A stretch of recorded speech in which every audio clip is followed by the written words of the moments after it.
चलिए लखनऊ से ये खबर, जहां मिल्कीपुर उपचुनाव को लेकर ये बड़ी खबर सामने आ रही है। बता दें, अयोध्या के मिल्कीपुर सीट पर अब उपचुनाव की जो घोषणा है वो हो सकती है।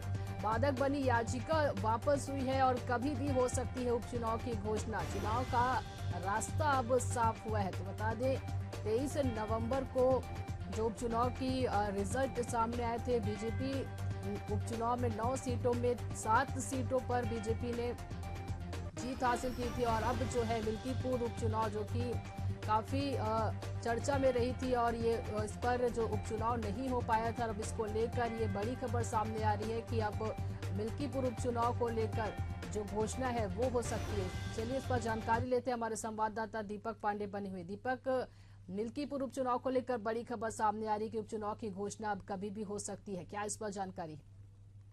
ललिता, देखिए, अगर बात की जाए तो उत्तर प्रदेश में हाल में ही 9 सीटों पर उपचुनाव हुए हैं। बता दें कि 9 सीटों पर उपचुनाव संपन्न हो चुके हैं और रिजल्ट भी आ चुका है। भारतीय जनता पार्टी ने 7 सीटों पर बढ़त हासिल की है। और वहीं बात करें समाजवादी और इंडिया गठबंधन की, तो उन्होंने कहीं न कहीं उनको 2 सीटों पर संतोष करना पड़ा। और इसके साथ ही बता दें कि पूरे उत्तर प्रदेश में 10 सीटों पर उपचुनाव होना था।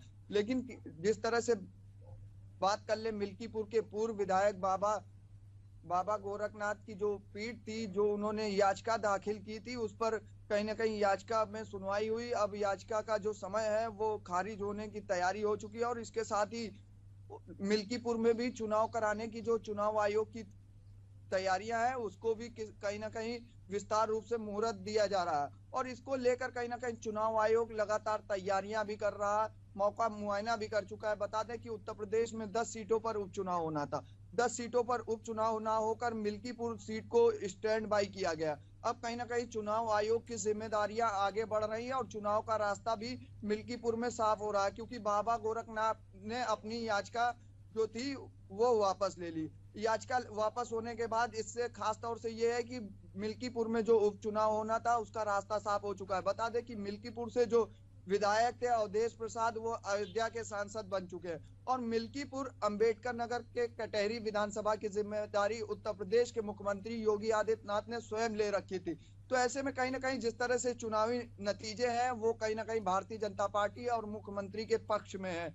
बता दें कि कटहरी विधानसभा जो कई वर्षों से समाजवादी पार्टी के पास रहती थी, वो अब कहीं ना कहीं भारतीय जनता पार्टी के पास है। अब देखने वाली बात ये होगी कि आखिर मिल्कीपुर में जब चुनाव होता है तो जो भी प्रत्याशी होंगे भारतीय जनता पार्टी के या इंडिया गठबंधन के, जनता किसके साथ जाती है ये तो फिलहाल वक्त बताएगा। लेकिन जिस तरह से 9 सीटों पर उत्तर प्रदेश में परिणाम आए हैं, तो कहीं ना कहीं भारतीय जनता पार्टी का जो संगठन है, भारतीय जनता पार्टी की जो कार्यशैली है, वो साफ तौर से बताती है कि जनता आज भी भारतीय जनता पार्टी को पसंद कर रही है बड़ी संख्या में।